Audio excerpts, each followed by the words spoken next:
Good afternoon. I do hope your day is coming along well. This is TV47 at 4 with I, Sheilar Chelangat. And of course, thank you for joining as we get you updated at this moment. Now, the government says fuel supply across the country is returning to normal following a temporary disruption linked to a technical and administrative hitch. In a statement, Energy and Petroleum Cabinet Secretary Opiyo Wandayi said the glitch affected fuel uptake by some oil marketers, leading to shortages at a few isolated stations. The ministry now confirms the issue has been resolved, with restocking already underway. Authorities maintain the country has sufficient fuel reserves and expect full normalization by the end of the day, urging the public to remain calm.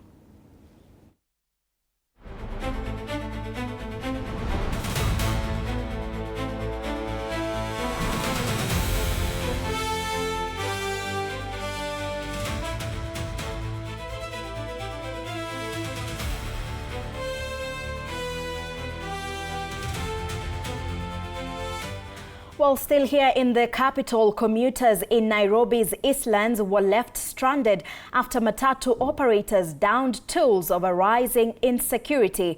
Operators accused criminal gangs of extorting money from drivers and crews, with those who resist facing violence.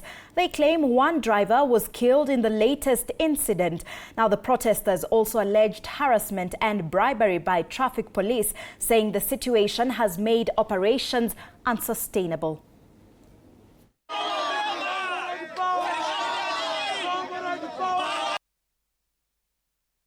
Hii maneno ya Kamagera imeanza pale kutoka Maji Mazuri, na ni vijana ambao wamebeba mpaka visu. Usipompea pesa atakudunga. So sasa sisi tumesema hivi, punda kama imechoka imechoka, na hao Kamagera zabu serikali inajua ituondolea watu kwa barabara, iwache sisi tuko na mabarua za barabara tufanye kazi kwa barabara. Sisi gari yetu inabeba moja na wao moja, alafu wanalazimisha hiyo gari lazima ibebe cha nguvu. Sasa tu sisi tukanyamaza tu, tukaangalia tuone kutakuaje, tuone kama kutakuwa na solution, lakini leo tukaamua tusimamishe kazi ndio tujue kutaendaje. Sasa tumekuja kujua kuna watu wako kwa hiyo maneno wanajiita Kamagera, wanasema sijui Simon yao wamepewa power na county government. And away from the roads, Deputy President Kithure Kindiki is calling for stronger coordination among regulatory agencies to improve efficiency and service delivery. Speaking at the 3rd Annual Regulatory Authorities Conference at Southeastern Kenya University in Kitui County, Kindiki said the performance of state agencies directly reflects the government's effectiveness. He urged the 127 regulatory bodies to eliminate duplication, reduce delays, and deliver services that are transparent, accountable, and impactful to citizens. Let me first say that we should not politicize crime. That is the easiest shortcut to losing the war against crime. And for all recurrent crimes that keeps on reoccurring, whether it's banditry, terrorism, and other forms of organized crime, the easier excuse is the politicization. Instead of breaking down the infrastructure of crime and violence in a long-term manner. And that's why I've insisted on a long-term sustained approach, because even if a particular incident is addressed and people are taken to court and are jailed for life, then tomorrow there will be another attack, and the other day there will be another attack. And I like the way you put it, that we've had a similar incident like that before, and I've been here several times. There are some measures we took that time that gave us quite a lot of progress, but still, the nature of these conflicts and these criminal activities is that they require long-term solutions, which we are working on. Away from that, concern is mounting over rising femicide cases in the country, with activists warning of a worsening crisis. Advocacy group Vocal Africa says at least 27 cases have been recorded since January. Recent incidents include the killing of a 3-year-old in Tharaka Nithi and a 7-year-old in Kilifi. Activists are now urging the government to declare femicide a national disaster and ensure swift justice for victims. Yet, the state continues to respond with silence, sluggishness, and shameful inaction. This week alone, Kenyans woke up to the heartbreaking case of a 3-year-old baby Sheilar in Tharaka Nithi, whose body was found dismembered. In Kilifi, a 7-year-old Benedicta Kezia Matuki was reportedly defiled before being murdered in cold blood. Only a few weeks ago, in Mombasa, 11-year-old Gloria Kaize was raped, killed, and her body doused in acid in an attempt to conceal evidence and erase her identity. We equally condemn the failure, negligence, and incompetence by section of the National Police Service, who continue to fail victims and families through delayed investigations. The government of Kenya must immediately declare femicide a national disaster and establish a multi-agency emergency response framework to combat the crisis. And to matters politics, the Registrar of Political Parties is raising concern over the proliferation of so-called briefcase parties, urging a shift towards ideology-driven politics. Registrar John Lironko warned that many parties are formed purely for elections and become inactive afterwards. He spoke during the registration of the youth-led Kenya United Generation Party.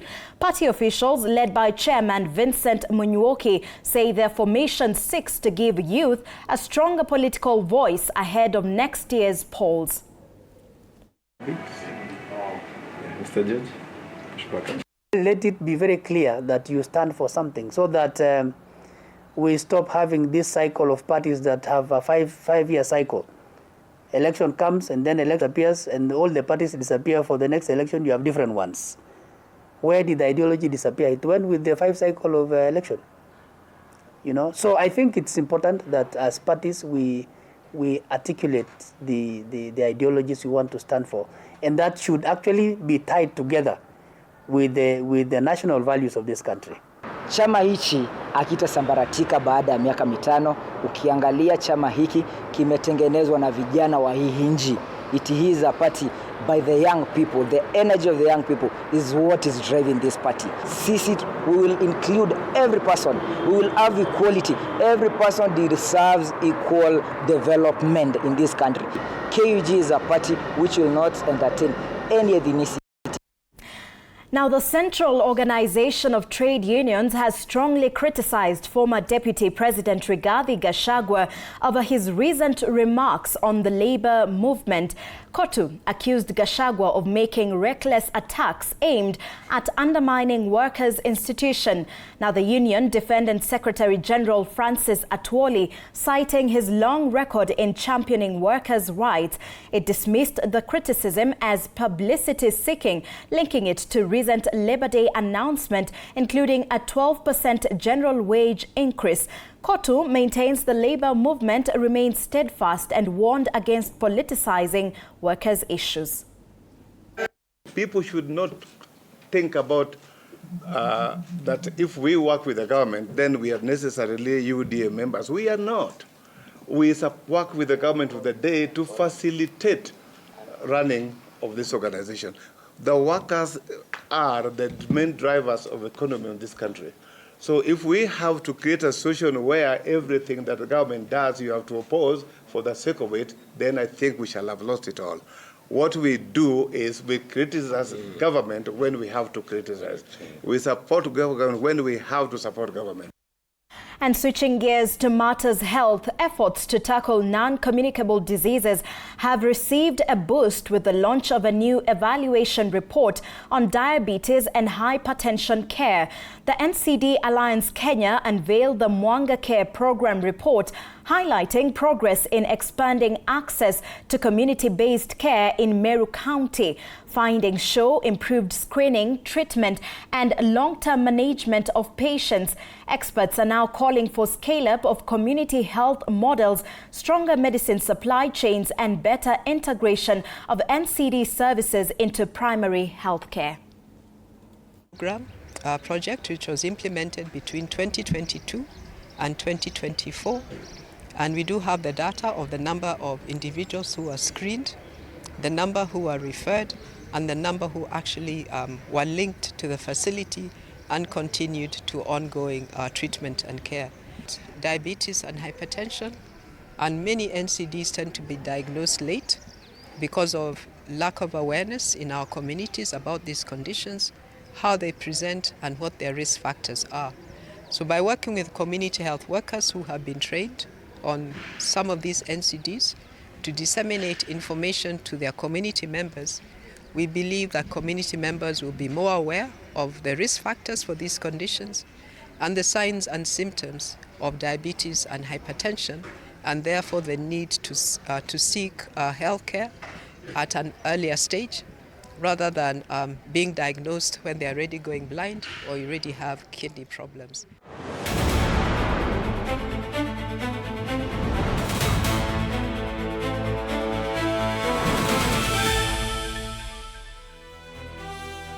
And in the world of sports, Arsenal are through to the UEFA Champions League final for the first time in 2 decades after a narrow... Sundays at 8:30 p.m. Good morning. You have my rent? Leo jioni kama tutakuwa tumelipa rent, nauza simu yako. Hamna pesa. I need 3 G's to make my nails today. Sasa hivi natuhusu aje? Can I order now? Do you ship? Can I get blinking ones? Mimi nilikuwa na trade. Nimeekelea kitele yangu. Kitele yangu na trade. Nikikunyuma. Oh my God. He left me. Nitumie ni live. Uko nje kuna wifi. Why? Hi-fi? Wait, so what do we call this dish again? I have no idea. The cucumbers are there specifically for my beauty routine. Tamulini kero umeka kwa beauty product. Na ameenda. Tunafaa tukuwe na logo yetu. Like, si ni brand already. We won't entertain divas. No. I'm not dealing with a man child. Amazing. Nishapenda hii energy. Sundays at 8:30 p.m. on TV47. Saturday at 8:30 p.m. My father used to tell me that our hotel is the home for travelers. I guess I forgot that. Recently, it's been more of a mirror of my own ambition. We might fail. We will probably fail, but not for a lack of trying. So for the last time and the first time, welcome to Connect In, the best experience in Eastern Central Africa and its environs. Industry. The 3-day event at the Sarit Expo Center is focusing on opportunities in the sector while addressing regulation, taxation, and sustainable growth. Industry leaders and policymakers are seeking to shape a more structured and competitive future for Africa's gaming space.